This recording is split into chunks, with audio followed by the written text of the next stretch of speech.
Start.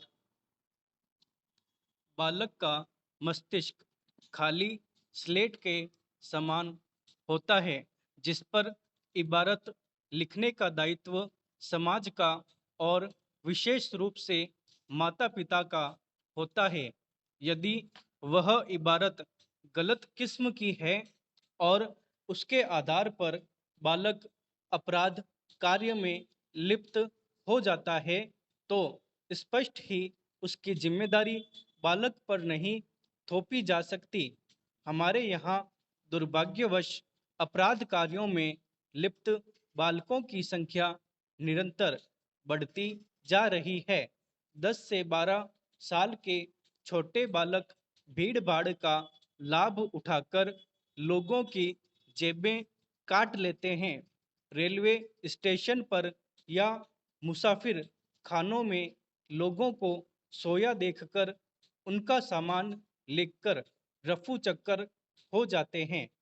छोटी मोटी चोरी या डाकों में शामिल होते हैं। अपराधों के इस कुचक्र में बालिकाएं भी अधिक पीछे नहीं है। वे भी चोरी और ठगी आदि में पर्याप्त संख्या में शामिल होती हैं। हमारे यहाँ 1960 में पंजीकृत बाल अपराधियों की संख्या 20,165 थी, जो 1972 में बढ़कर 29,730 हो गई। वर्ष 1981 में कुल 19,567 बाल अपराधी पुलिस के द्वारा गिरफ्तार किए गए, जिनमें 1,000 बालकों पर हत्या जैसे भीषण अपराधों का आरोप था। इसके बाद भी यह संख्या निरंतर बढ़ती रही है। यह भी स्पष्ट और निश्चित है कि सभी अपराधों की रपट पुलिस में दर्ज नहीं करवाई जाती और जो रपटें दर्ज होती है उनमें से बहुत कम अपराधियों को पुलिस पकड़ पाती है।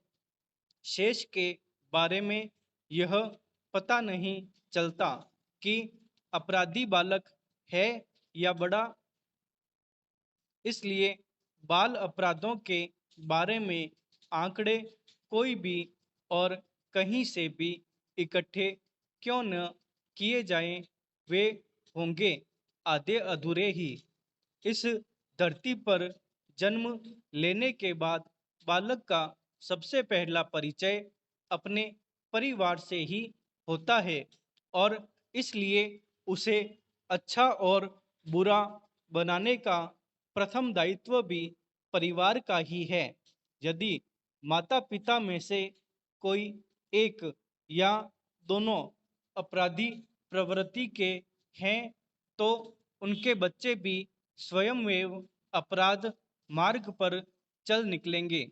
यदि माता पिता अपराधी नहीं है, तो उनकी अपेक्षा या बच्चे के प्रति उनकी लापरवाही भी बच्चे को अपराध की ओर ढकेल सकती है। इस संदर्भ में पिता से भी अधिक उत्तरदायित्व माता का होता है।